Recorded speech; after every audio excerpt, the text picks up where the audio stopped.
മകന്റെയും ഭാര്യയുടെയും മർദ്ദനം സഹിക്കാൻ വയ്യാതെ വീട് വിട്ടിറങ്ങിയ വയോധികരായ മാതാപിതാക്കളെ സാമൂഹ്യനീതി വകുപ്പ് ഇടപെട്ട് അനാഥാലയത്തിലേക്ക് മാറ്റി.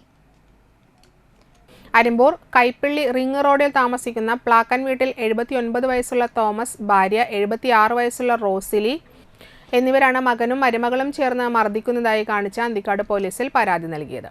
നാട്ടുകാർ വിവരം അറിയിച്ചതിനെ തുടർന്ന് സാമൂഹ്യനീതി വകുപ്പ് ഉദ്യോഗസ്ഥ മാലാരമണന്റെ നേതൃത്വത്തിൽ വയോധികരെ മണലൂരിലുള്ള അഗതി മന്ദിരത്തിലേക്ക് മാറ്റുകയായിരുന്നു. അരിമ്പൂരിലെ തീപ്പെട്ടി കമ്പനിയിലെ തൊഴിലാളിയായിരുന്നു തോമസ്. ജോലിയിൽ നിന്ന് വിട്ട ശേഷം സ്വസ്ഥമായി കഴിയുന്നതിനിടെ 2 മക്കളിൽ ഒരാളോടൊപ്പം താമസമായി. തോമസിന്റെ വരുമാനം നിലച്ചതാണ് വയോധിക ദമ്പതികൾക്ക് നേരെ മരുമകൾ ശത്രുതാ നിലപാട് കൈക്കൊണ്ടതെന്നാണ് പറയുന്നത്. അതെ, കാരണം എന്താ വെച്ചാൽ ഈ മൂപ്പരെ എന്നും തല്ലും, തലക്കടി, മോത്തടി, ഇവിടെ അടി, സർവ്വതിലടി സഹിക്കാൻ പറ്റാണ്ടായി. ഇനി ഞങ്ങൾക്ക് ആ വീട്ടിൽ നിൽക്കാനായിട്ടേ സഹിക്കാൻ പറ്റുള്ളൂ.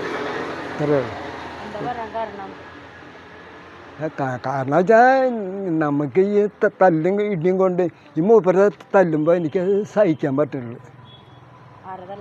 തല്ലണത് മരുമകളാണ് ആദ്യം.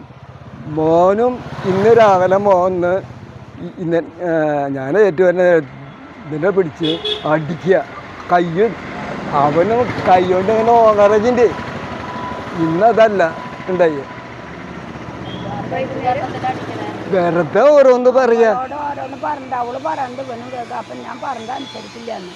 എന്തായാലും ഒരു നിസ്സാര കാര്യം ഉണ്ടാവും മതി. അതോ ഏറ്റുപിടിച്ചിട്ട് വർത്താനം പറഞ്ഞു 11 മണിക്ക് കഴിയും. ചിലപ്പോൾ രാത്രി ഭക്ഷണം കഴിക്കും.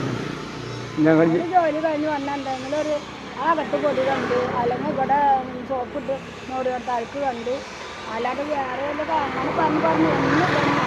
അപ്പം പിന്നെ അവിടെ അവർ സുഖമായി ജീവിച്ചോട്ടെ എന്നൊക്കെ സാറാ. പിന്നെ വെച്ചാൽ ഞങ്ങൾക്ക് മുതലും വേണ്ട, വസ്തും വേണ്ട, ഒന്നുമില്ല. ആ ഇലങ്കാരം അവിടെ കടന്നോട്ടെ, അവറ്റോൾക്ക് റോസിലിയെ മരുമകൾ സ്ഥിരമായി മർദ്ദിക്കാറുള്ളതായി അന്തിക്കാട് പോലീസിൽ നൽകിയ പരാതിയിൽ പറയുന്നു.